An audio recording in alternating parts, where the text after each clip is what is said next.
Well, there were 425 different hate crimes reported in Michigan in 2019. Each of those heinous acts fit under the umbrella of bias, the most offenses fueled by race, followed by religion and sexual orientation. But the FBI distinguishes 6 specific areas of bias. And the crimes ranging from murder and sexual assault to robberies and extortion.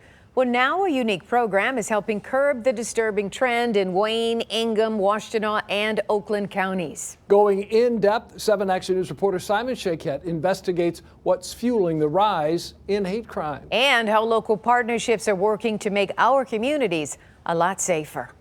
With a rise in hate crimes, including letters like this targeting the LGBTQ community, victims in Oakland County now have additional resources on their behalf, and it's thanks to a new partnership between Fair Michigan and the county prosecutor's office.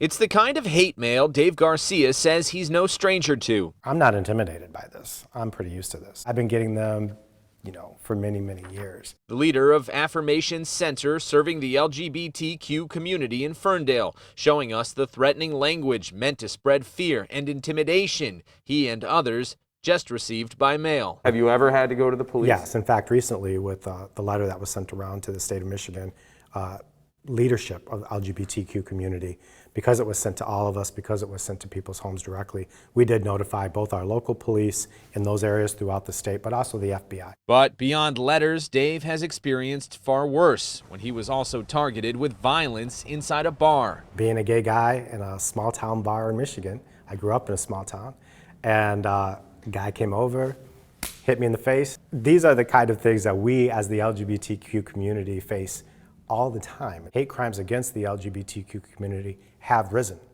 It's undeniable. Cases like Dave's are being tracked by the FBI here in Michigan, where in 2019, a total of 434 hate crimes took place. Of those, 46 were based on sexual orientation or gender identity. When somebody comes to our office, a victim of a crime, and we can identify that it was based on how they identify, Fair Michigan helps us train our lawyers who deal with these cases and also provides advocates. Oakland County Prosecutor Karen McDonald is now partnering with the nonprofit Fair Michigan.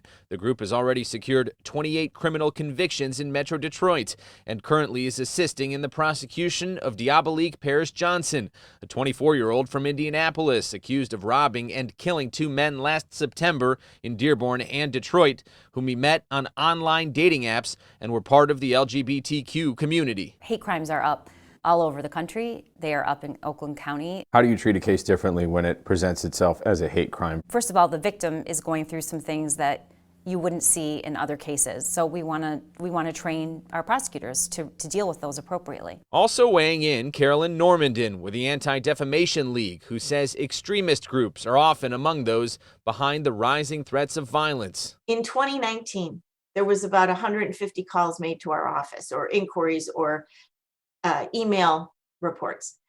In 2020, we saw more than 170. So it's an increase, and it's been going up and up and up. And I would say in the last 5 years, I would call it an epidemic of its own. Fair Michigan also has additional partnerships throughout the state, including in Wayne County. Dave Garcia says the work they're doing could not be more important. From Ferndale, Simon SHAYKHET, 7 Action News. All right, thank you so much, Simon. Now, to find out how you can get involved with the Fair Michigan Justice Project, make sure you head to our website at WXYZ.com.